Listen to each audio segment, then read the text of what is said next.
Hey everyone, and welcome. Today, we're diving into a problem that, let's be honest, every single creator and product team knows all too well. That giant, overwhelming pile of user feedback. We're going to break down how to turn that chaos into a clear, effective plan for action. So, let's get right into it. So you did it. You put in the work, you gathered all that feedback, and now you're staring at pages and pages of notes, comments, suggestions, the whole shebang. And look, it's a great problem to have, right? But it can also feel like you're just drowning. Where on earth do you even start? Well, here's the thing. The big problem with all that feedback is that it's not all created equal, not by a long shot.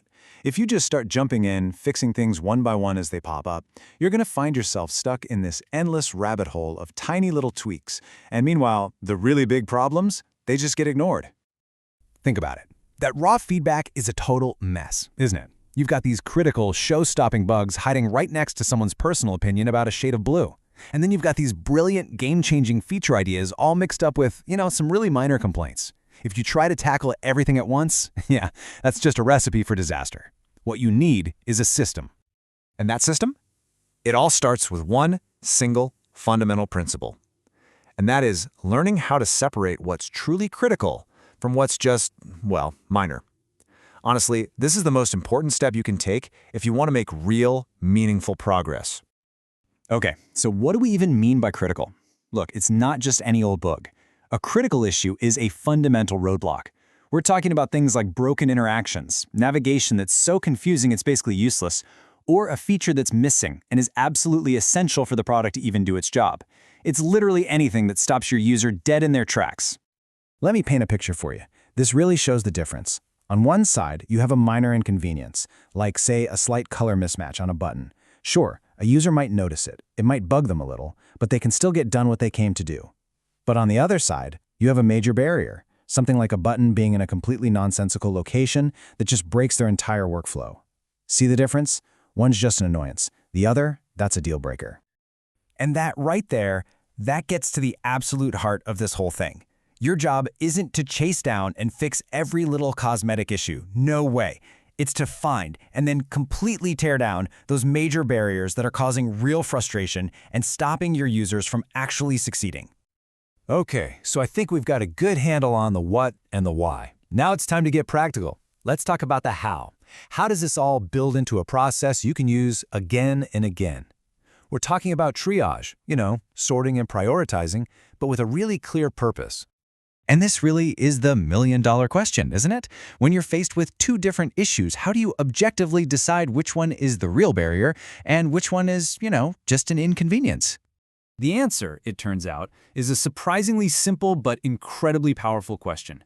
For every single piece of feedback that comes in, you just have to ask yourself this: how deeply does this affect the user's ability to accomplish their main task?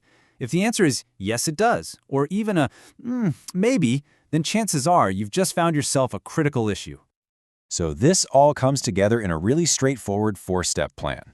Step 1, analyze the feedback. You got to dig deep and find the real root cause of the problem. Step 2, evaluate the severity. Just ask that key question: can the user still complete their goal? Step 3, document everything clearly. Explain why this issue actually matters. And finally, step 4, prioritize and be ruthless about it. The high-impact issues that are blocking users, they always come first, period. Now, I know what you might be thinking. This sounds like it's going to slow us down, but honestly, taking the time to do this is actually the fastest way to make real, meaningful progress. Let's talk about the payoff, because it's huge. The payoff here is a total shift from chaos to clarity. Instead of your team just chasing random fixes, they get a laser-sharp, streamlined focus. Your overall planning gets so much better because it's based on what's actually blocking your users, not just random noise.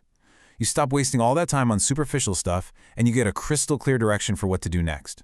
And here's the kicker. When you fix what really matters to your users first, you're doing more than just improving usability. You're building loyalty, you're boosting retention, you're creating a product that people genuinely love to use. And that's really the bottom line, isn't it? This whole process is about stopping the busy work, moving beyond those superficial fixes, and really getting to the core flaws that are holding your product back. It's all about making your effort count. So I want you to think of this not as some one-time chore, but as your repeatable blueprint for improvement.